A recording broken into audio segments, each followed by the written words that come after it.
Assalamualaikum warahmatullahi wabarakatuh. Perkenalkan, nama saya Putra Oktaviani dengan NIM C0D02461. Di video kali ini, saya akan membahas mengenai konsep dan pencatatan aset tidak berwujud dan kewajiban jangka pendek, di mana latar belakang itu perkembangan dunia usaha menuntut perusahaan untuk lebih memperhatikan aset tidak berwujud yang memiliki nilai ekonomi tinggi. Aset ini seringkali menjadi faktor utama dalam meningkatkan daya saing perusahaan di pasar. Selain itu, kewajiban jangka pendek juga berperan penting karena berkaitan dengan kemampuan perusahaan dalam memenuhi kewajiban finansial dalam waktu dekat. Di mana poinnya itu, aset tidak berwujud itu memiliki sumber nilai perbaruan, kewajiban jangka pendek itu pengaruhan likuiditas, dan pentingnya dalam akuntansi perpajakan. Aset tidak berwujud. Aset tidak berwujud merupakan aset yang tidak memiliki bentuk fisik tetapi memberikan manfaat ekonomi di masa depan. Meskipun tidak terlihat, aset ini seringkali memiliki nilai yang sangat besar dalam operasional perusahaan.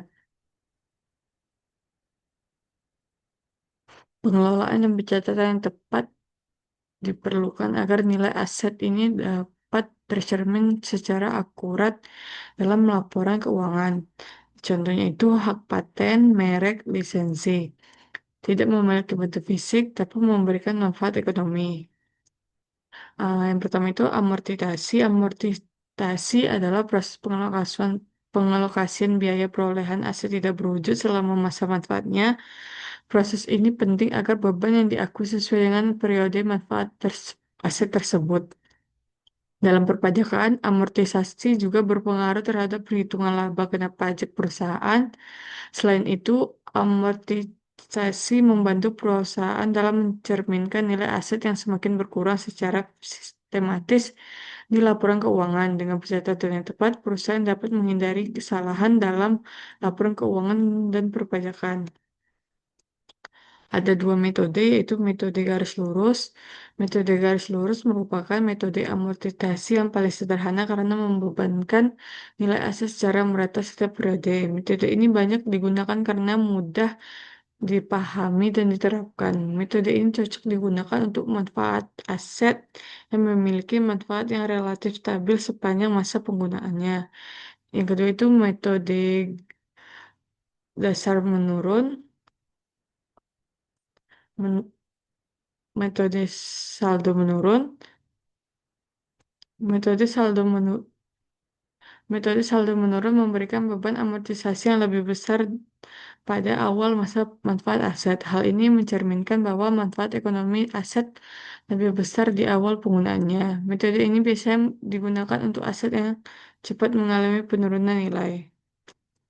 Kewajiban jangka pendek adalah kewajiban yang harus diselesaikan dalam waktu 1 tahun atau satu periode akuntansi.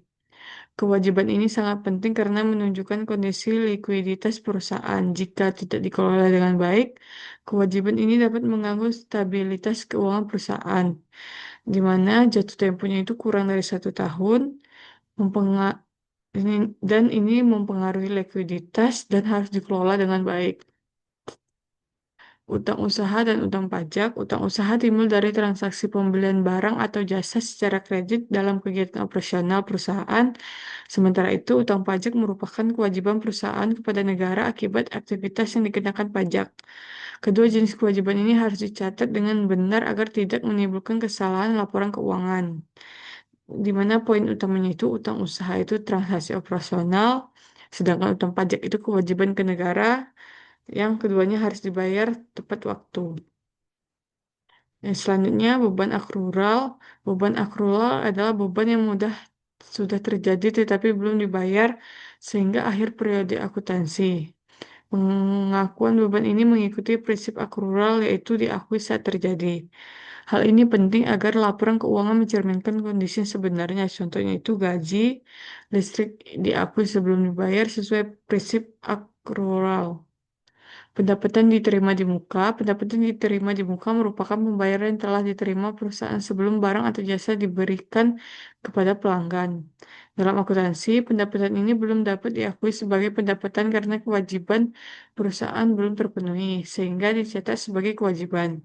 Namun, dalam perpajakan terdapat kondisi tertentu di mana pendapatan tersebut sudah dapat dikenakan pajak meskipun secara akuntansi belum diakui sebagai pendapatan.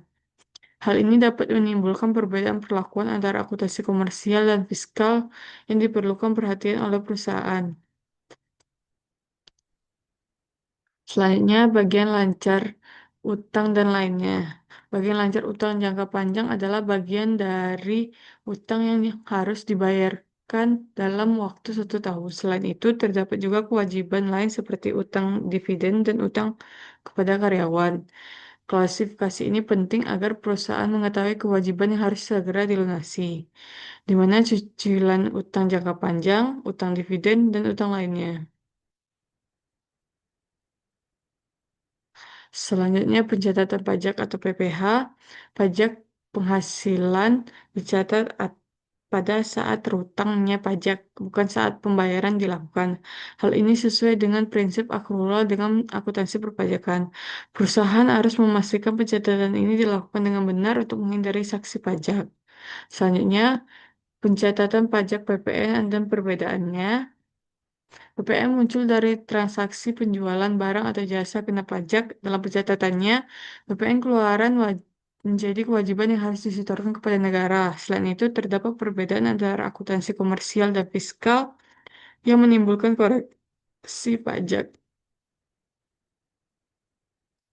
Jadi, kesimpulan dari materi ini adalah aset tidak berwujud dan kewajiban jangka pendek merupakan komponen penting dalam laporan keuangan perusahaan yang memiliki pengaruh besar terhadap kondisi keuangan dan kepatuhan perpajakan.